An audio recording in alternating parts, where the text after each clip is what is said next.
This is the May, June 2023, variant 42, question number 2, part A, part 1, carries 2 marks. You're asked to state what is meant by an ideal gas. An ideal gas is a gas that obeys PV proportional to T for all values of P, V, and T. T represents pressure of the gas, V represents the volume of the gas, and T is the thermodynamic temperature in Kelvin. In part 2, state the temperature in degrees Celsius of absolute zero. This question carries 1 mark. The answer is temperature equals to minus 273.15 degrees Celsius. Then for part B, a sealed vessel contains a mass of 0.0424 of an ideal gas at 227 degrees Celsius. The pressure of the gas is 1.37 times 10 power 5 Pascal, and the volume of the gas is 0.64 meter cube.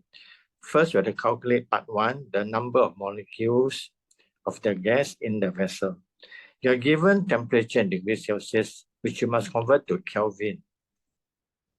And then after that, the pressure is given to you, and so is the volume. And you have to find the number of molecules N. Therefore, we use the formula PV equals NKT. This question carries 3 marks. The 3 marks are all given here. First mark is for PV equals NKT. So N equals to PV divided by KT. You substitute the values into the equation. It will give you N equals to 1.27 times 10 to the power 25 molecules. After that, you'll calculate the mass of 1 molecule of the gas. The mass of 1 molecule of the gas equals to 0.0424 divided by 1.27 times 10 to the power 25. Because we know that this number of molecules, 1.27 times 10 to the power 25 molecules, has a mass of 0.0424 kilogram. Therefore, the mass of 1 molecule will be equals to 3.34 times 10 minus 27 kilogram. Then in part 3, the root mean square speed V of the molecules of the gas. You need to know that C square represents the mean square speed. This represents the root mean square speed. There are 2 ways to do this question. One is to use EK equals to 3/2 KT. Half M C square is equals to 3/2 KT. This M is the mass of 1 molecule. So your C square equals to 3 KT over M. Then your V will be the square root of this C square, which will give you 2490 meter per second. This is the value for C square, the mean square speed. The other way to calculate the question is to use PV equals to 1/3 NM mean square speed, where NM is the mass of the molecule. This will carry 1 mark. So your C square mean square speed equals to 3 PV divided by the mass of the gas. The mass of the gas is 0.0424 kilogram.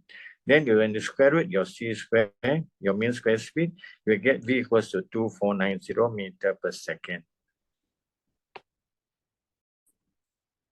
In part C, the gas in B is now cooled gradually to absolute zero.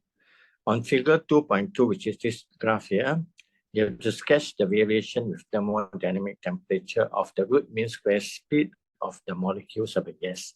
This question carries 2 marks. To score the 2 marks, you must sketch a line from this point, 0, to this point, 500 V, this point. And then the line that you draw must have a decreasing positive gradient. You can see that the graph has the decreasing positive gradient. The reason for this question is your EK equals half MC square equals 3/2 KT. So your C square equals to 3 KT over M. Your root mean square speed is the square root of your C square. So equals to square root of 3K over M times square root of T. But you know that your 3K over M is a constant.